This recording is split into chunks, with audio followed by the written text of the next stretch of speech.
So I found out that I'm a Scot. I have Scots blood. Yes, I do. I've done many videos about the Scotland, the Scots. So yeah, and so I came across this because well, it was the Ulster Scots, which are known here in America as Scotch, like the drink Scotch, a Scot Irish. So many people who have been told you're Irish, you likely are a Scot Irish. Not everybody, but many. So in Britain they don't use the term Scot Irish because it's the same thing there to them. It just means that Scot Irish. It's but to us we do. So I had mentioned not too long ago that I was related to the worst president in history. President James Buchanan. He only served one term, and you know what? He likely was the first example of a rhino, I'm thinking, because he went in as a Republican. He agreed not to do more than one term. I don't know. I haven't looked into his history that much because there's not really anything. It was just,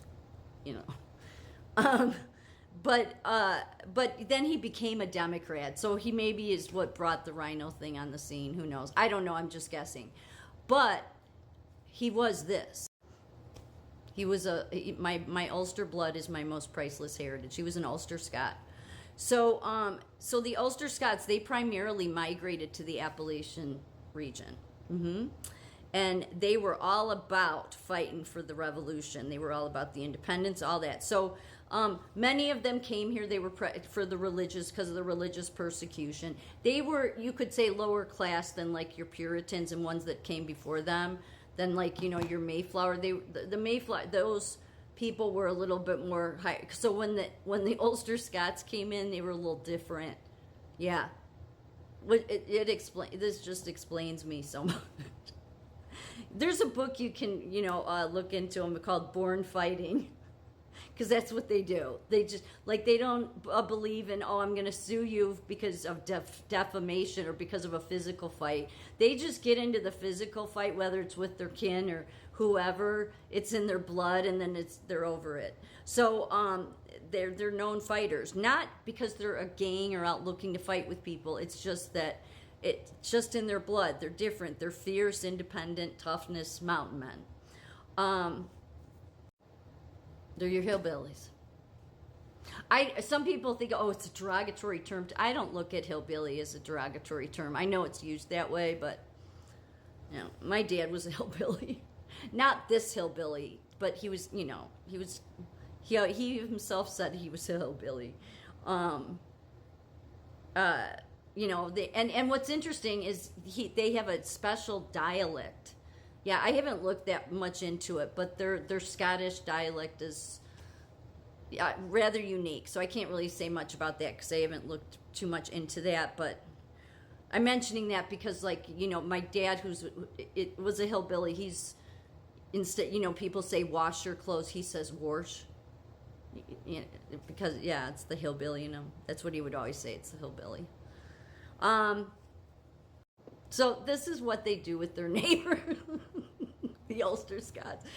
So to the Quakers and the Puritans, they were just like a little, like these newcomers. They're a little, because they're a proud, independent group. But they were the reason we won the revolution. So they were the type that, it explains why this would be, my lineage.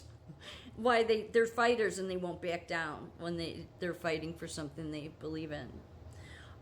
So because they had left, because what happened was the crown forced them, I think it was, they had to move from the lowlands of Scotland to Ulster, which I think was it was at the border of Scotland and Ireland. And then there was a war going on with them and the Irish Catholics, the Presbyterians. So all these denominations back in the day were killing each other. So maybe in 2024, the denominations could maybe come to some maturity, biblical maturity, and drop the damn denominations. You either, you're with Jesus Christ or you're with your denomination. It's just because you've all have a history of killing each other. So... we know what God says about those who take up the sword will die by the sword. Okay, so So the Scottish Irish, the Scotch, were notably fierce and proud people. The English immigrants that had come before them all came from generally higher social ranks and were somewhat turned off at the confidence and pride the Scot-Irish possessed. They came to America through Philadelphia and Delaware. They quickly moved inland, mostly settling along rivers, claiming land as they went. The primary settlers of this area, the Quakers, were generally overwhelmed by the numbers and cultures of these newcomers. Few of them were wealthy. Many of them, they were middle-class merchants, farmers, and they were some of them came because they were being financially squeezed back home. The Great American Wilderness was far more appealing than the heavy taxes and unfair land laws of the Crown. Though they weren't the most destitute members of society, most Scottish Irish people were far from wealthy. Typically, they were the lowest of the ranks who could journey to America.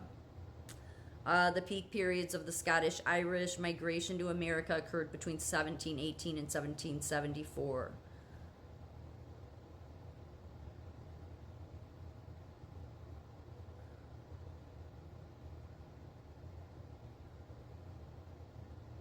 There was a complicated flow of people between the borders of Scotland, England, and Northern Ireland.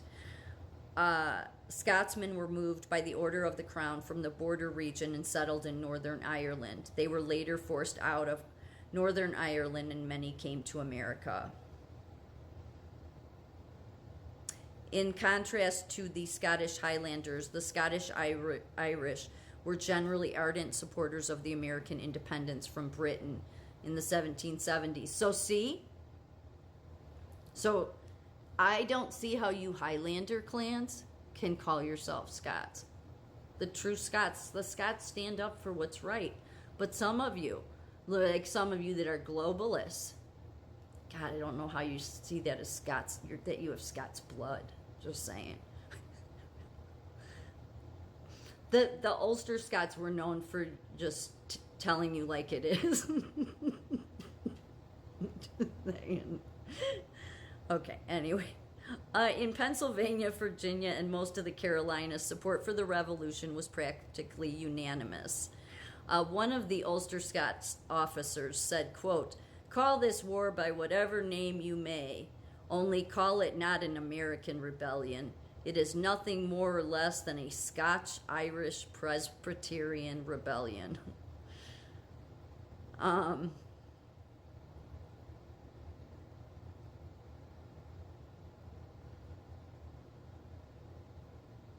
And some of them were founders, like Hamilton was. There was a couple of them that were. I think it was Hamilton, or was it Jackson? That were Ulster Scots. In reaction to the proposal by King Charles I to raise an army named by Irish Catholics to put down the Covenanter movement in Scotland, the Parliament of Scotland had threatened to invade Ireland in order to achieve the expiration of the popery out of Ireland. The fear this caused in Ireland unleashed a wave of massacre against Protestant English and Scottish settlers, mostly in Ulster, once the rebellion had broken out. All sides displayed extreme cruelty in the face of the war. So, I mean, these are all the denominations of Christianity killing each other.